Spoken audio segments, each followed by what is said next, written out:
Hindman Settlement School has really helped keep this region vital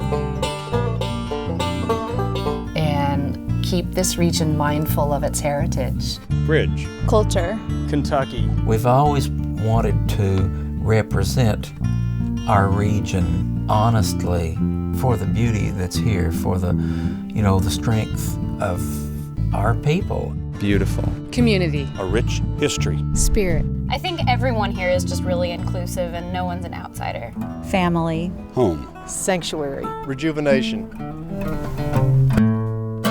The Settlement School has preserved the culture and music in this community for a long time. Oft I sing for my friends. Amid high Appalachian ridges and lush forests, the people of eastern Kentucky have preserved a heritage distinctly their own.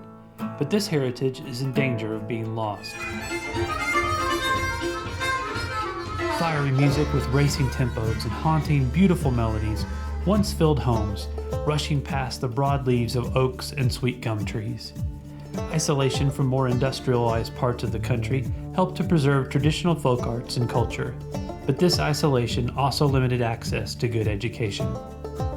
Two women recognized the value of the tradition, saw the hardships and resourcefulness of the people, and chose to do something about it. From the beginning, Hindman Settlement School has sought to learn all we can and teach all we can. This was the philosophy of our founders, and it remains our philosophy today. Having little experience and less money, we started a school. Mae Stone and Katherine Pettit established Hindman Settlement School in the heart of Appalachian Kentucky the summer of 1902. Pettit and Stone found themselves immersed in a rich cultural heritage that was fast disappearing elsewhere. They founded the school with ambitious and revolutionary goals to reform mountain education with modern, progressive ideas while preserving the region's cultural heritage. Believers in the Southern progressivism movement, which emphasized education as the best way for progress, civic engagement, and social justice, Stone and Pettit merged these contemporary ideas with the settlement movement that was being established in urban areas like New York, Chicago, London, and Louisville. The Settlement School has always strived to celebrate our rich heritage, while at the same time looking to the needs of our community and region. Hindman Settlement School was the first rural settlement school in America. It excelled in bringing new opportunities to local residents and earned praise as the best school in the mountains. Knott County boasted one of the state's highest high school graduation rates, despite being among Kentucky's poorest counties. The settlement school eventually partnered with the public schools in the early 1940s to provide educators and help develop effective teaching methods, a tradition that continues today. While the settlement school no longer serves as a primary school for the region, it continues to address educational needs. In the late 1970s, the settlement school saw the need to help children with dyslexia and began working with a local community leader to offer programs on campus. By 1986, Hindman Settlement School had partnered with the local school system to establish a full-time program for students with dyslexia. The settlement school recognized dyslexic children are often highly intelligent and simply learn differently. The school's revolutionary educational techniques are helping students with this learning difference excel to the highest level. My name is Robert Melton. I'm a junior at Lawrence Tech in Southfield, Michigan, and I'm currently pursuing a 5-year master's in architectural engineering. End of elementary school, I started hitting barriers in my learning and stuff just wasn't coming to me. A lot of it came in spelling. Spelling was my big thing, and I just couldn't spell. I would spend days and nights working on stuff and I just can't do it. The school became frustrating.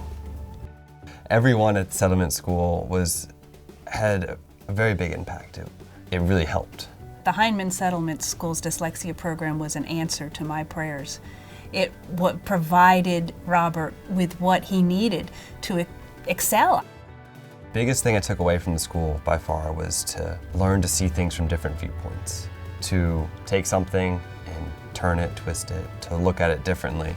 I don't like to close doors anymore. I like to leave everything up to possibility. The Appalachian region is no stranger to hardships. The settlement school works with the local community, listening and collaborating to find solutions to issues as they arise. Historically, the settlement school funded the public library, provided farming and industrial education opportunities, and was even involved in helping provide medical assistance for the community. Hindman Settlement School partners with various organizations to make real and lasting impacts in the region. My name is JOAN Steininger. My husband Phil and I are location coordinators for a program called SWAP, which stands for Sharing with Appalachian People. It's a home repair ministry of Mennonite Central Committee. We organize volunteer groups that come down to do home repairs for low-income families, and we partner with the settlement school by their providing our housing for the staff. They also provide facilities and some of the input for our cultural and heritage pieces. The settlement school, in many ways, I think is kind of the core of the community. SWAP fills a gap for people who cannot afford to fix their own homes. So when the groups come down, we repair roofs, we repair walls and floors, whatever needs to be done to keep people safe, warm, and dry. The projects that we pick are projects where people may not have the resources, and that may be financial resources as well as just support. They may not have family or church support. We want to give people a hand up, not a handout.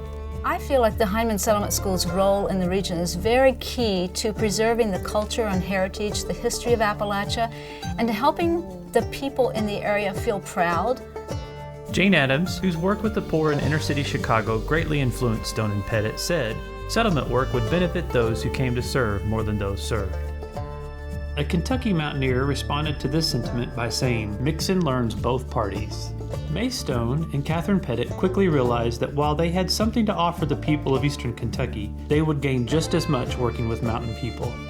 Hindman Settlement School continues its work to preserve Appalachian arts, music, and culture by engaging young and old in its folk arts programs. The Settlement School hosts a Family Folk Week annually, showcasing the traditional crafts and music of the region.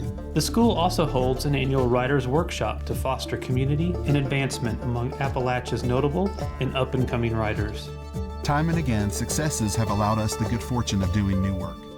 With each season comes evaluation and progress toward teaching and learning in new ways. For more than 100 years, we've been celebrating heritage and changing lives.